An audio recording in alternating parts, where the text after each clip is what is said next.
नमस्कार दोस्तों, आज हम चर्चा करेंगे नेज़ल टर्बिनेट हाइपरट्रॉफी, इसके कारण, लक्षण और पैथोफिजियोलॉजी और प्रभावी होम्योपैथी दवाइयों के बारे में। नाक के अंदर छोटे छोटे अस्थि जैसे ढांचे होते हैं जिन्हें टर्बिनेट्स कहते हैं। ये हवा को शुद्ध, गीला और गर्म बनाते हैं या महसूस करवाते हैं।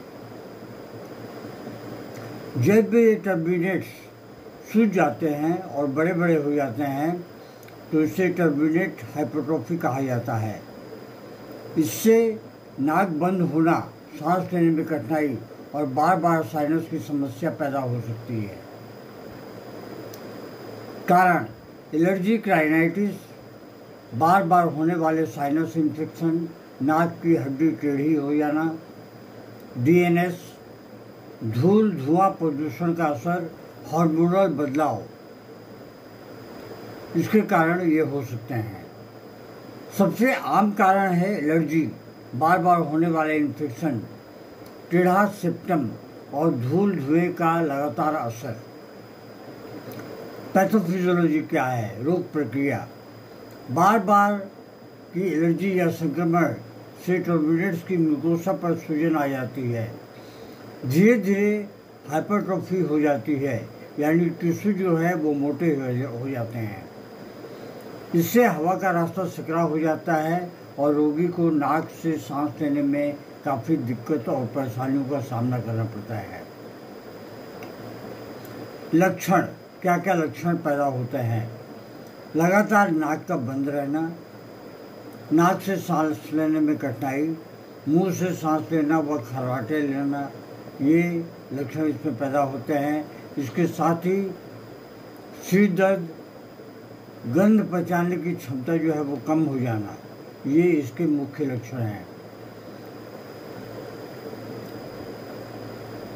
नाक का लगातार बंद रहना इसके मुख्य लक्षण हैं। साथ ही मरीज को सिर दर्द, खर्राटे और पोस्ट नेजल ड्रिप की समस्या भी हो सकती है। कॉम्प्लिकेशंस, जटिलताएँ इसमें क्या क्या होती हैं? नींद में रुक रुक कर सांस आना, स्लीप एपनिया, थकान, एकाग्रता की कमी, कंसंट्रेशन नहीं कर पाता है, दिमाग को संतुलित नहीं कर पाता है, कान में संक्रमण हो जाते हैं। आइए हम देखते हैं कि अब इसमें होम्योपैथी दवाइयाँ क्या क्या हैं। होम्योपैथी में दवाइयाँ इलाज सिर्फ सूजन घटाने तक सीमित नहीं है।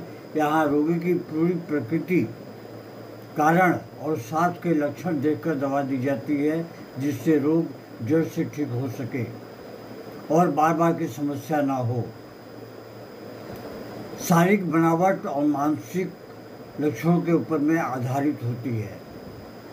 इसके बगैर होम्योपैथिक दवाइयाँ देना नामुमकिन हो जाता है। आइए हम देखते हैं कि इसमें होम्योपैथिक दवाइयाँ क्या हैं।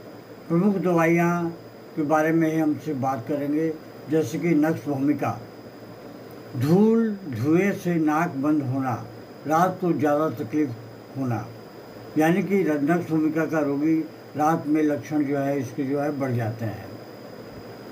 कैलिबाइक्रोम, गाढ़ा चिपचिपा धागे जैसा बलगम और पोस्ट नेजल ड्रिप, कैलिबाइक्रोम के मुख्य लक्षण हैं। इन दवाइयों को आप 30 की पोटेंसी में ले सकते हैं शुरू में, बाद में आप धीरे धीरे बढ़ाएं अगर आपके रोग में कमी नहीं आ रही है तब।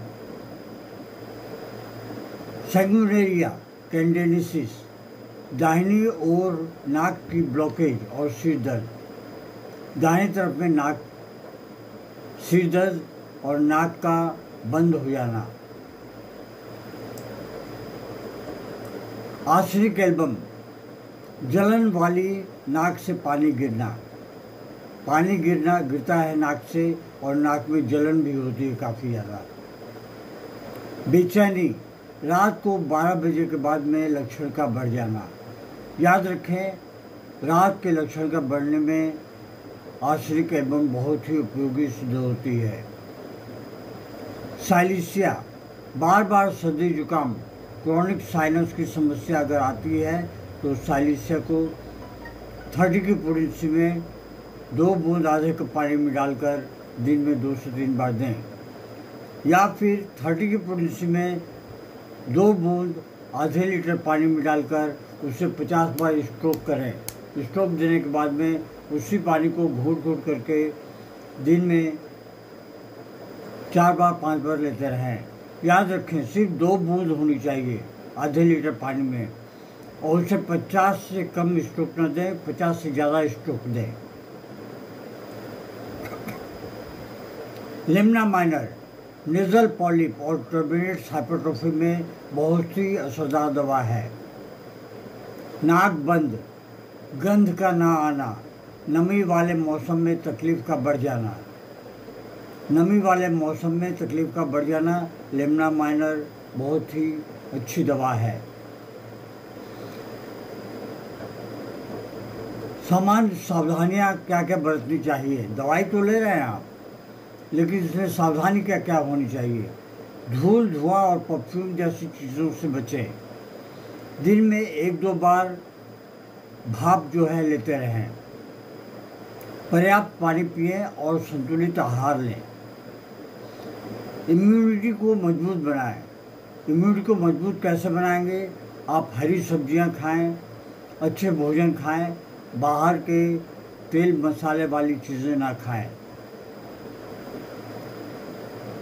दोस्तों, मैं पूरी कोशिश करता हूं कि आप लोग हमारी वीडियोस को जानकारी हासिल कर पाएँ, क्योंकि मेरा मुख्य लक्ष्य है कि आप सभी के पास में होम्योपैथी के बारे में अवेयरनेस पैदा करना, जानकारियाँ पैदा करना। अगर आप लोगों को इस तरह की कोई समस्या है तो आप अपने नज़दीकी होम्योपैथिक फिजिशियन से संपर्क कर सकते हैं और उनसे मशवरा लिए बगैर दवाइयों का सेवन ना करें, क्योंकि दवाइयाँ जो हैं, जैसा कि मैंने पहले बताया कि आपके मानसिक और शारीरिक लक्ष्यों के ऊपर निर्भर करती है। पोटेंसी भी आपके शारीरिक और मानसिक लक्ष्यों के ऊपर में निर्भर होती है। इससे काबू पाया जा सकता है, बशर्ते कि आप अपने नज़दीकी किसी एक्सपर्ट होम्योपैथिक डॉक्टर से संपर्क करें। धन्यवाद। Long live homeopathy, long live element.